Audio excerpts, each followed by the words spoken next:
Hola, qué bueno encontrarnos para esta exploración. Hoy nos metemos de lleno, en los cimientos de un modelo económico que cada vez resuena más, la economía social y solidaria, o ESS. Hola, ¿qué tal? Sí, un tema súper interesante y necesario, diría yo. Totalmente. Queremos entender qué la mueve por dentro, cuáles son sus reglas de juego. Y para eso, vamos a usar un ejemplo que salta a la vista en todas nuestras fuentes, las cooperativas. Que son como el ejemplo clásico, ¿no? Aunque la SS es más amplia, las cooperativas son un pilar. Exacto. Y tenemos material muy interesante para desgranar. Hay informes clave de Naciones Unidas, específicamente del Grupo de Trabajo Interinstitucional sobre ESS, que es como el equipo coordinador de la ONU en este tema, ¿no? Le da bastante peso. Sí, el UNTFSC, junto con la OIT, la Organización Internacional del Trabajo, fuentes importantes. También artículos sobre cooperativas que están funcionando muy bien en Latinoamérica y otras partes, datos globales de la Alianza Cooperativa Internacional, la ACI. La ACI, que es la Organización Paraguas Mundial, digamos, tienen el panorama global. Justo. Investigaciones de la UNAM sobre el impacto real del comercio justo, que es otro movimiento muy ligado a esto. Sí, muy interesante ver cómo se mide ese impacto más allá de lo económico. Y hasta guías prácticas, como una del gobierno español, para quienes quieran, animarse a montar una cooperativa. O sea, tenemos desde lo macro, lo global, hasta lo micro, lo práctico. Bien completo. Esa es la idea. Nuestra misión hoy es descifrar el ADN de este modelo. ¿Qué lo hace distinto? Vamos a ir descubriendo juntos esos principios éticos y operativos que lo guían. Ilustrándolos con historias y datos concretos de estas fuentes que tenemos. Exacto, no solo saber qué son, sino captar por qué importan y cómo se ven en la práctica, ¿no? De acuerdo. Entender la lógica que hay detrás. ¿Listos para empezar a armar este rompecabezas? Dale, arranquemos. Bueno, arranquemos por el principio.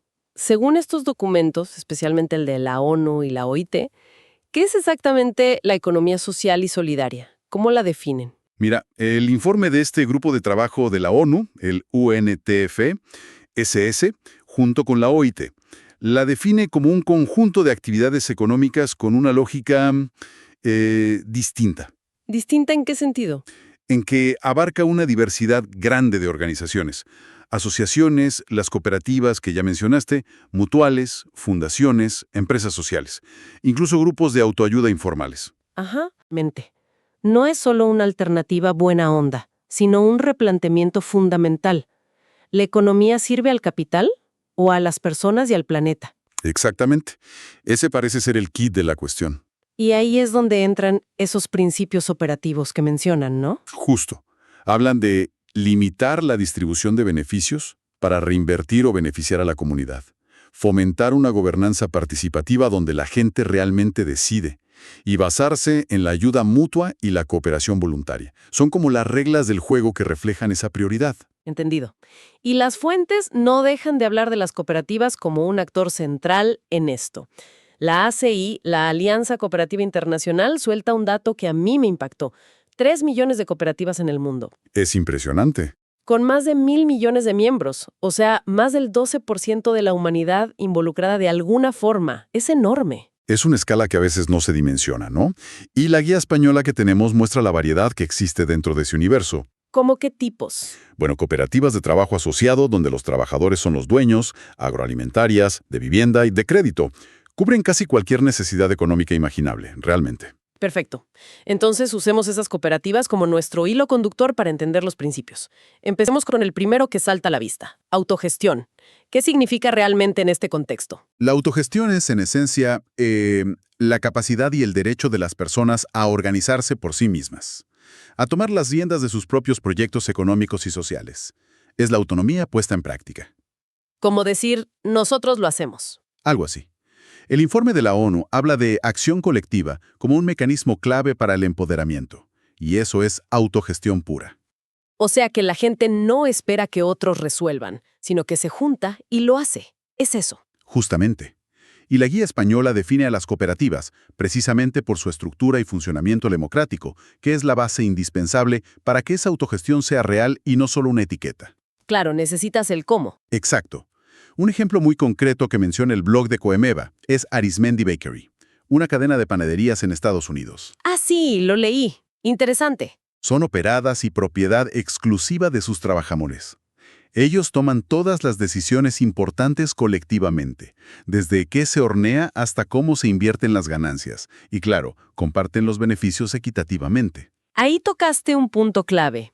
Compartir beneficios equitativamente. ¿Significa que todos ganan exactamente lo mismo?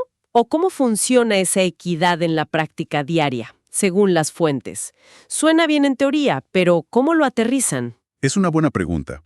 Las fuentes no siempre detallan el mecanismo exacto de cada caso, pero el principio general en ejemplos como Arizmendi es que la distribución se basa en el trabajo aportado, no en el capital invertido. Ajá. Puede haber diferencias salariales basadas en responsabilidad o antigüedad quizá, pero la brecha es muchísimo menor que en empresas convencionales. Y hay una base de reparto de excedentes que beneficia a todos los trabajadores dueños de forma pareja o proporcional a su contribución laboral. La idea es reconocer el valor del trabajo de todos. He entendido. Es otra lógica de valoración. Y otro ejemplo que resuena en varias fuentes es Mondragón, en el País Vasco español. Se cita constantemente como un gigante de la autogestión.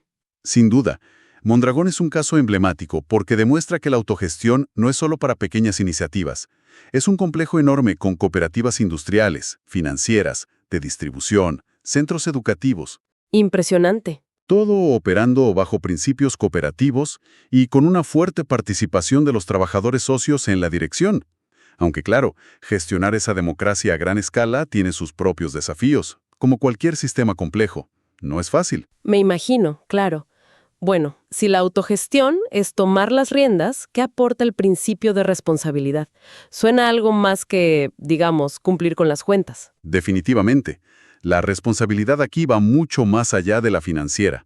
Conecta directamente con ese propósito social y medioambiental que define a la ESS según el informe de la ONU. Ajá. Implica un compromiso consciente y activo con las consecuencias de las acciones de la organización, tanto en la sociedad como en el planeta. No se trata solo de qué se produce o cuánto se gana, sino cómo se hace y qué impacto tiene en el entorno. Y las fuentes nos dan ejemplos de cómo se vive esa responsabilidad en el día a día. Algo concreto. Sí, varios. La Cooperativa Agropecuaria San Cristóbal en Paraguay, que aparece en un artículo sobre casos de éxito en Latinoamérica, es un buen ejemplo. ¿Qué hacen ellos? No se limitan a producir y vender. Invierten activamente en proyectos de desarrollo sostenible en su zona, promueven la educación ambiental entre sus socios y la comunidad local, y buscan activamente tecnologías más limpias para sus procesos productivos. Es parte integral de su modelo de negocio, no un adorno. Claro, está en el centro de lo que hacen. Exacto. Además, la ACI afirma algo interesante, que las cooperativas, por su naturaleza de ser propiedad de sus miembros y estar arraigadas en comunidades, tienden a adoptar una visión a más largo plazo. ¿Tiene sentido? Y esa visión, casi por defecto, incluye la responsabilidad medioambiental, porque el entorno es el lugar donde viven y trabajan sus propios miembros. Y fíjate en el comercio justo, según el estudio de la UNAM. Sí. Muchos productores bajo este esquema adoptan prácticas de agricultura orgánica. Eso es responsabilidad directa con la salud del suelo, del agua, de los consumidores y de sus propias familias que trabajan la tierra. Es un compromiso integral, entonces. Tal cual. La guía española también lo enmarca como parte de las prácticas sostenibles que caracterizan a muchas cooperativas. Oye, y aquí es donde se pone realmente interesante para mí. El principio de democracia. A primera vista, suena muy parecido a la autogestión que ya hablamos. ¿Cuál es la diferencia clave? ¿O cómo se complementan? Es una excelente pregunta porque están íntimamente ligadas, ¿eh? Son casi dos caras de la misma moneda. Podríamos decir que si la autogestión es el derecho y la capacidad inherente de un grupo para dirigir su propio destino económico, Ajá. La democracia es el sistema, el cómo se ejerce ese derecho. Es el mecanismo concreto que asegura la participación igualitaria, una persona, un voto, es el lema clásico cooperativo y transparente de todos los miembros en la gobernanza y en la toma de decisiones importantes. Ah, ya veo. Autogestión es el poder de decidir. Democracia es el sistema justo para ejercer ese poder entre todos. Exactamente. Por eso la guía española incluye la estructura y funcionamiento democrático en la definición misma de qué es una cooperativa. Mondragón, de nuevo, es un ejemplo de mecanismos democráticos internos muy desarrollados, con asambleas, consejos sociales, etc. Claro. Pero el documento de la ONT, el UNTSSE, Le da una vuelta de tuerca más profunda. Argumenta que la democracia en la ESS no se queda solo puertas adentro. Ah, ¿no? ¿Cómo así? Busca también, a través de la ciudadanía activa de sus miembros y de sus redes, democratizar la economía en un sentido más amplio, influir en las políticas públicas, negociar con el sector privado desde una posición colectiva. Es dar voz y poder real a la gente, no solo sobre su puesto de trabajo, sino como actores en la sociedad. Entendido. Eso le da una dimensión política, en el buen sentido de la palabra, muy potente. Ahora, si la democracia asegura la voz de todos en las decisiones, ¿cómo se asegura que los resultados de esas decisiones, los beneficios, se repartan de forma justa? Eso nos lleva directo al principio de equidad. La desigualdad es un tema que nos golpea fuerte hoy en día. Uf, ni hablar. La equidad es absolutamente central y busca activamente reducir las brechas económicas y sociales. El informe de la ONU menciona la limitación de la distribución de beneficios como un principio operativo clave de la EES. ¿Qué significa eso en la práctica? Que no hay ganancias. No que no haya ganancias o excedentes. Significa que, en lugar de tener como único objetivo maximizar el retorno para accionistas externos, se prioriza reinvertir esas ganancias en la propia organización, en la comunidad, o asegurar beneficios y condiciones justas para los miembros y trabajadores. Es la materialización de poner a las personas por encima del capital. Suena bien, pero ¿cómo se traduce eso en algo tangible? ¿Qué ejemplos tenemos? El comercio justo, que analiza el estudio de la UNAM, es un ejemplo clarísimo. Su objetivo explícito es establecer precios más justos para los productores, que a menudo están en posiciones muy vulnerables en las cadenas globales. Ajá. Pero no solo eso, incluye la famosa prima social. Es un dinero extra pagado por encima del precio justo que la cooperativa de productores recibe y decide colectivamente en qué invertirlo para el beneficio de la comunidad. Ah, qué bueno eso. Puede ser una escuela, un centro de salud, mejorar caminos, capacitación. Es una forma muy directa de abordar esa inequidad estructural en el comercio que denunciaba gente como Amartya Sen. El economista que ganó el Nobel, ¿verdad? El que decía que el desarrollo se mide en libertades humanas, no solo en PBI. Ese mismo. Sen argumentaba que la pobreza no es solo falta de ingresos, sino falta de capacidades y libertades. El comercio justo, con su prima social decidida democráticamente, busca justamente ampliar esas capacidades comunitarias. Qué interesante conexión. Y volviendo al ejemplo de Arismendi Bakery, que mencionaba el blog de Comeva, ahí la equidad se ve en el reparto de beneficios entre los trabajadores dueños. El objetivo es claro, reducir las brechas. Y eso se alinea perfectamente con el Objetivo de Desarrollo Sostenible número 10 de la ONU, que es justamente la reducción de las desigualdades. Claro. El propio blog lista la equidad como uno de los pilares que transforman la economía. Muy potente. Y muy conectada con la equidad, imagino, está la igualdad. A veces se usan casi como sinónimos, pero en estos principios tienen un matiz diferente. Tienen un matiz importante, sí. Mientras la equidad se enfoca más en la justicia de la distribución de recursos y oportunidades, como para nivelar el campo de juego, digamos. Sí. La igualdad se centra en el reconocimiento fundamental de la dignidad inherente y los derechos iguales de todas las personas, sin ningún tipo de discriminación. Es un principio de no exclusión radical, basado en el valor intrínseco de cada ser humano. O sea, independientemente de quién sea o de dónde venga. Exacto.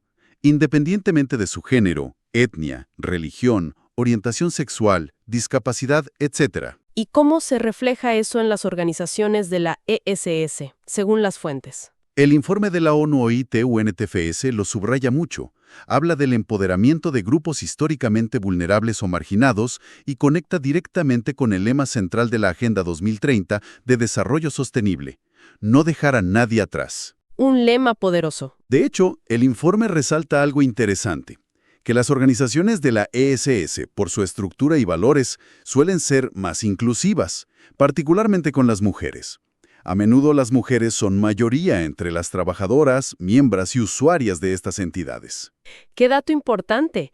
Eso es un aporte directo al ODS 5 sobre igualdad de género. Sin duda, es un impacto muy concreto. ¿Hay ejemplos específicos en los materiales que muestren cómo se fomenta esa igualdad? Sí, varios. El blog de Comeva menciona al Grameen Bank en Bangladesh. Aunque es más conocido por los microcréditos, su impacto en la igualdad de género ha sido gigantesco al haber apoyado financieramente a millones de mujeres de bajísimos ingresos. Les dio herramientas. Exacto. Herramientas para su autonomía económica, desafiando roles tradicionales. La Guía Práctica Española también destaca tipos específicos de entidades como las empresas de inserción que trabajan específicamente con colectivos en riesgo de exclusión social para facilitarles un empleo digno. Enfocadas en la inclusión laboral. Justamente. Y menciona cooperativas concretas como Serlicop y Ausolan que están enfocadas en promover el emprendimiento y el empleo femenino. Además, la ACI, la Alianza Global, subraya que las cooperativas, al ser colectivas, empoderan a las personas, especialmente aquellas que individualmente tendrían menos poder o voz en la economía tradicional. Entendido. No es solo repartir mejor, sino asegurar que todos estén en la mesa con el mismo valor y los mismos derechos. Desde el principio. Fascinante. Y para cerrar este recorrido por los principios clave, llegamos a la solidaridad. Me da la impresión de que esta palabra es el corazón mismo del término economía social y solidaria. Totalmente de acuerdo. Si los otros principios definen mucho la estructura, las reglas del juego, la solidaridad es quizás el ethos, el espíritu, ¿no? El pegamento que une todo y le da sentido. ¿Y cómo la definimos?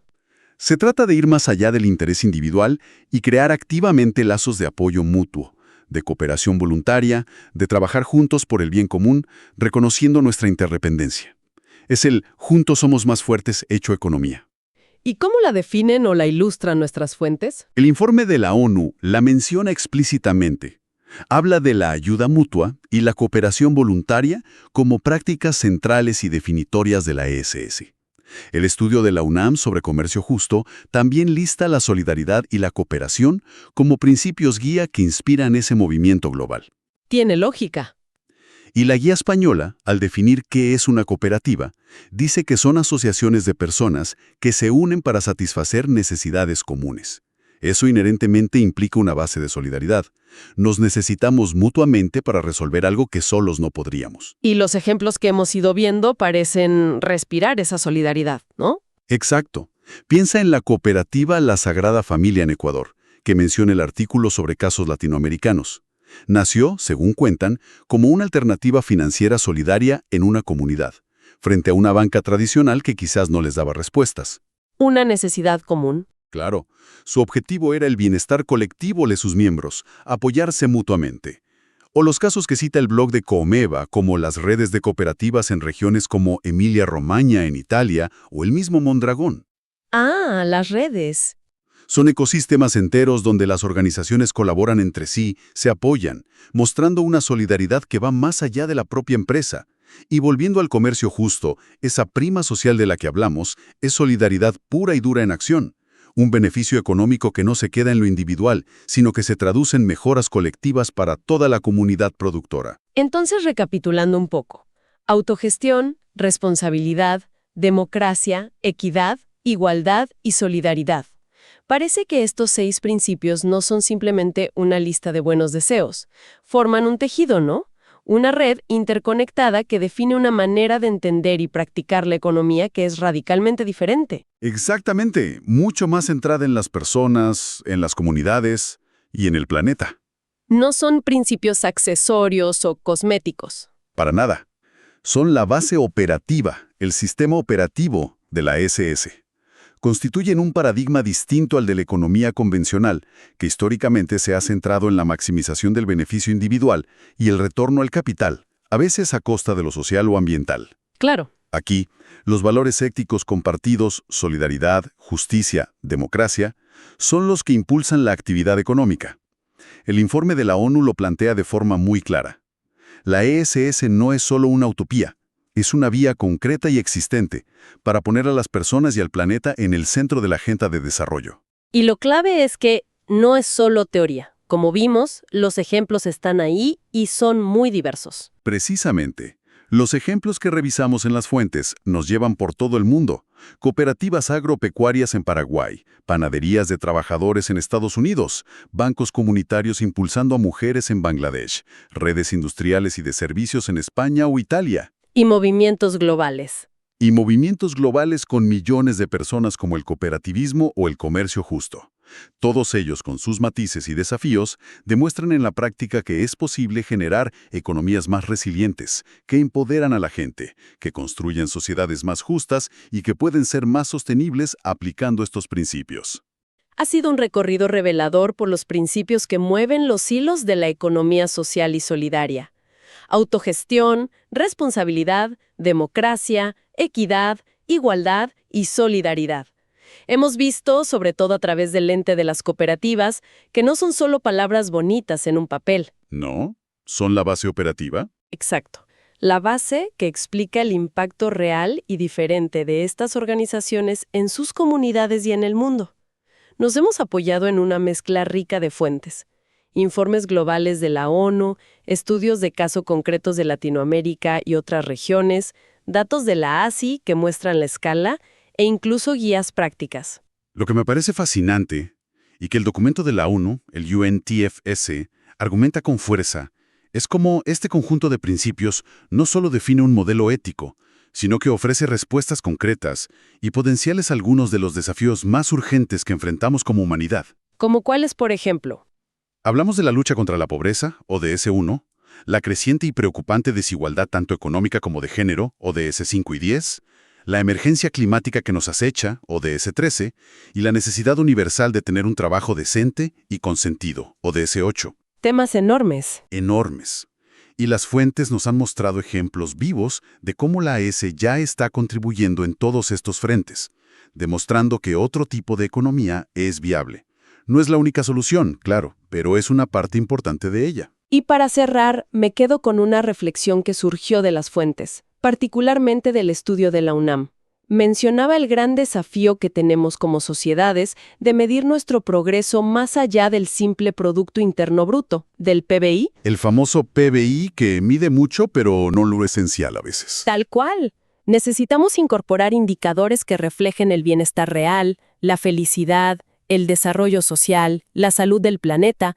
Entonces, la pregunta que flota en el aire es, si estos principios que discutimos hoy, la solidaridad, la equidad, la participación democrática real, la responsabilidad con nuestro entorno, se aplicaran de forma mucho más amplia y profunda en nuestras economías, no solo como nichos, sino como la norma, ¿cómo podría eso transformar nuestra propia definición colectiva de lo que significa tener éxito o progresar? Es una pregunta fundamental. ¿Qué significaría realmente desarrollarnos como sociedad si estos valores fueran la brújula principal? Ahí queda la pregunta, para seguirla pensando. Definitivamente.